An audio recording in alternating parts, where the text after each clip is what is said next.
down at her feet and says, "I like you," which I believe is the Japanese equivalent for putting out on the first date. I'm not sure. The boy, having been put on the spot, makes no movement, under the presumption that her vision is based on movement, like the mighty Tyrannosaurus. They are now dating until he either beats her father at kendo, or until a 2-foot-tall sweat drop appears on the side of her head that I believe lets her transform into a magical schoolgirl to fight off giant robots. I haven't been to Japan since 2008. Things might have changed. But then a season goes by. A school season goes by. The summer festival, the fall festival, the SAT / who's gonna kill themselves now? Which they call May. After several years of late night karaoke sessions, hand-holding, awkward silences, and trading Kamen Rider comments. Yeah, romantic, right? Boy takes the girl into his arms.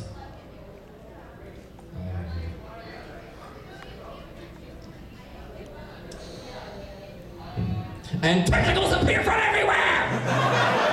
They begin choking, and finally the girl, like a South Korean man spooning a body pillow covered in miso paste and cheat codes in StarCraft 2!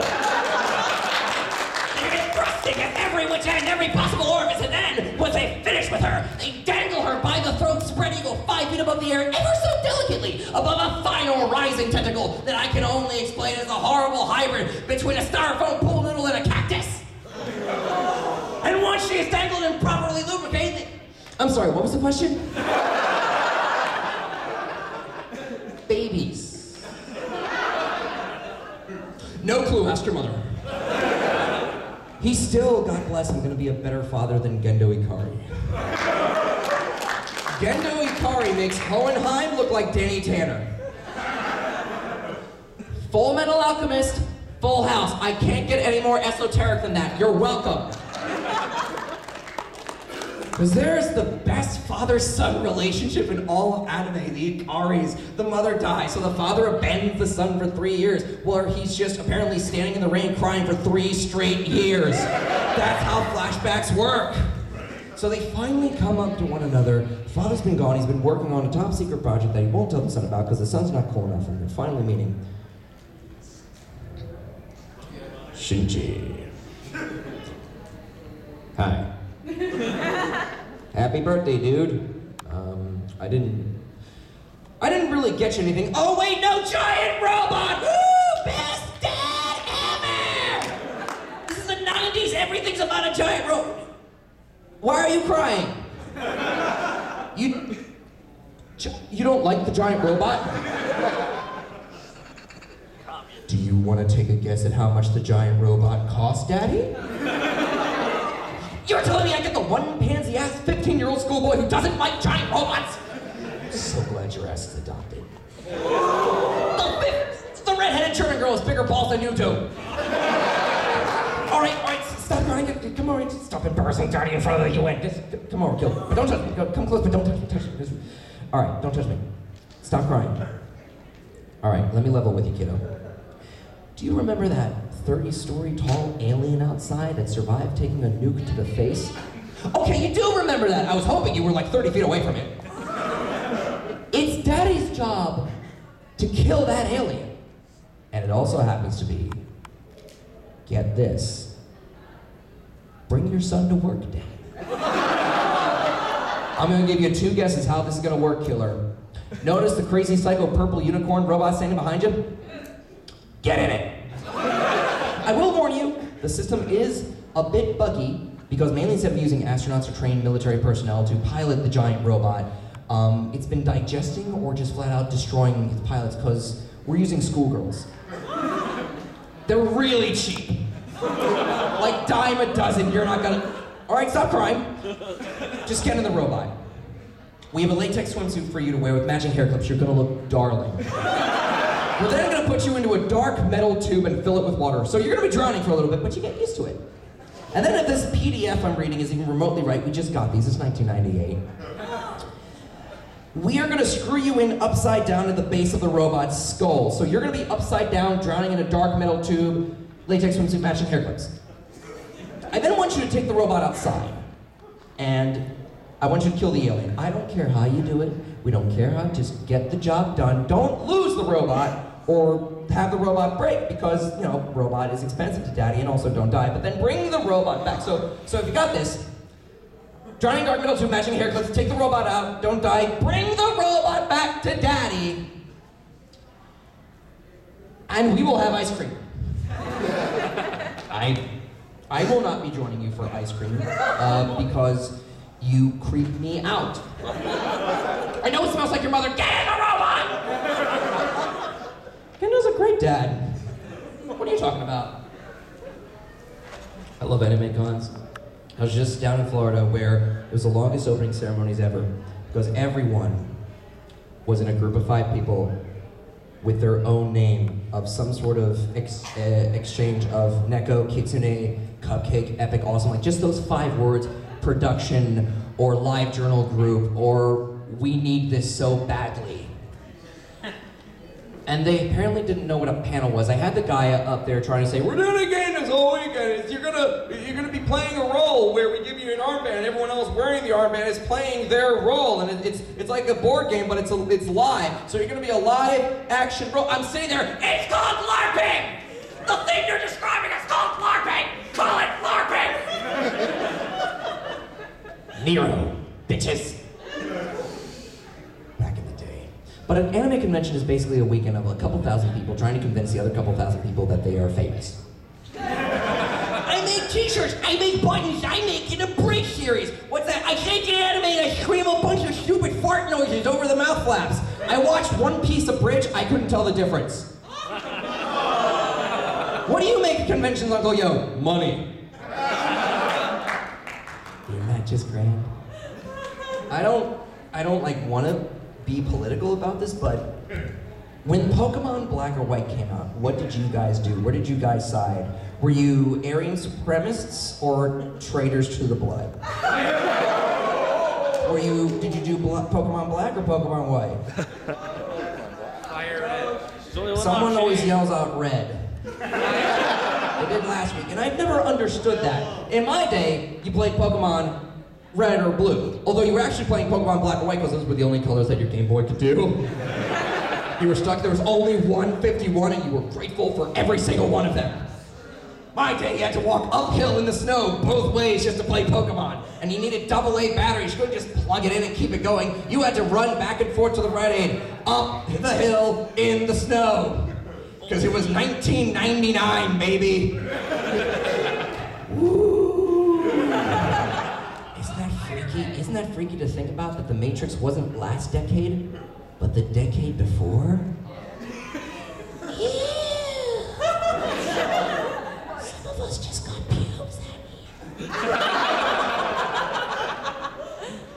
So yeah, back to Pokemon. So then Pokemon comes out, and I've always wondered about this world. Here's a world in which you have actual freaking monsters, like from Greek mythology.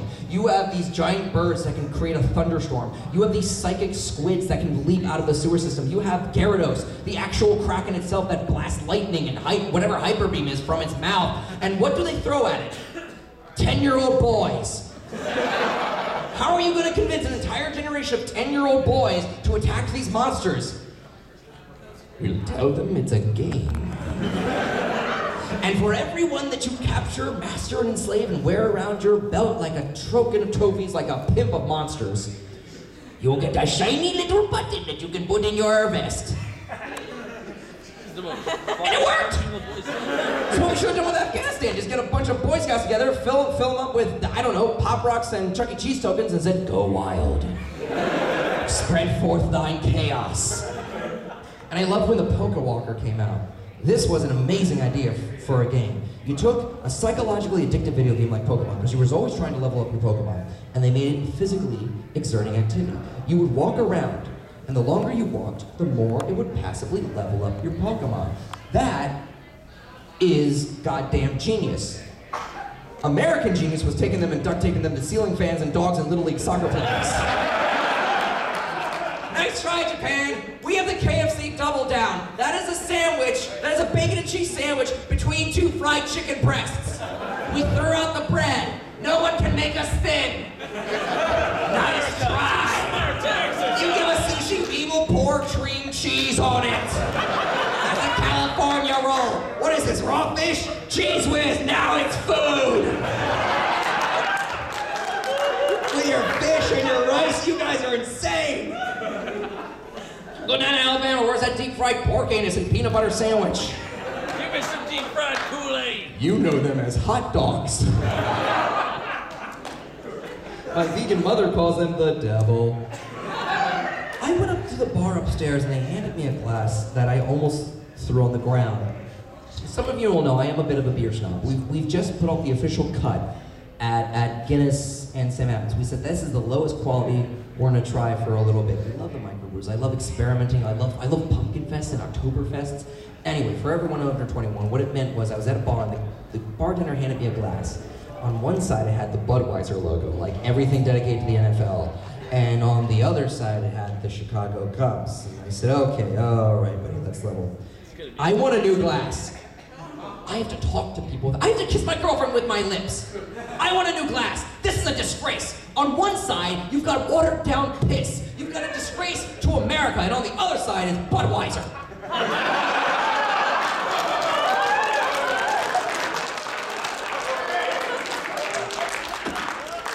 And I love that Budweiser has the screw cap. Like it's soda. They don't even put on a cap because they know it's not beer. That's a way of saying we know it's not alcoholic enough. Pop open 12, have fun.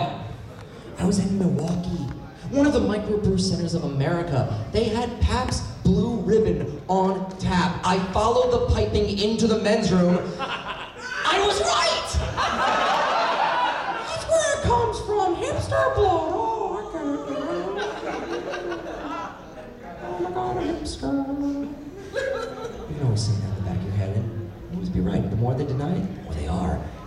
How fun is that? It's like you have 1 minute to make a maze that it takes 2 minutes to get out of. Are you a hipster? Dude, these are like mazes down here. I love this carpet. I'm taking this carpet. Anyway, back to the bar. I used to bartend like everyone else living up in New York City, and every bartender has a trick to see who is and who is not 21. Mine was very simple, up until 3 months ago. Name 3 Thundercats. They always go like, Leo? It's Lionel, you stupid whore, get out of my bar! Now we do the easy one. What are the lyrics to the theme song from Doug? Think it through, I'm sure you can do it. Can't? Too bad, Rugrat, enjoy your Diet Coke. That's how I used to say, little girls, how do you do it? I used to say name 3 Jetsons, but damn, that's not working anymore. I said that the geeks took over, and I mean it when I talked about video games. Because on the subway, you will always see this, or on the bus. They pull back the finger, their eyes follow, they curse, they repeat. Angry Birds. Everyone out there with a smartphone has it so they can keep playing Angry Birds. The rest of the population is busy busting their balls playing Brickbuster on their Blackberries. Because they were fools. I love Angry Birds though. It's so fun, so easy to pick up. You got the slingshot, you launch the birds at the big tower, then you bring the big tower down. It's great to know that after 10 years, America is finally cool with suicide bombing because someone's making money off of it. You know it's a Swedish game because look at the pig towers. You say the same thing every time. Dude, really minimalist. How's that holding itself up? That's gonna topple over in like 10 seconds like everything else from IKEA. I know that pun is foul play, but don't chicken out on me just yet. We're still having a great time with that. I do love that though, being able to talk about video games and people just like that. It's a weird thing that they have in anime conventions, especially when you get like the younger fans together and they're just so desperate for something that they know if you just talk about Inuyasha because you're setting up to gay bash it like it deserves, they just scream everything that they like and it's familiar, they'll just scream at it. It's like, oh my God, something I know! I hope he talks about Fruit Loops and my feet! I know what those are!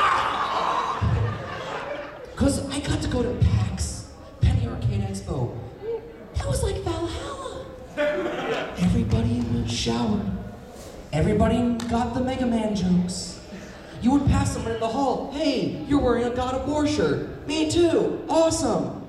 You like God of War? Big fan. Have a favorite game? The second one. Mine too. Would you like to discuss other things? Yes, because I'm capable of it. The younger fans know. Younger fans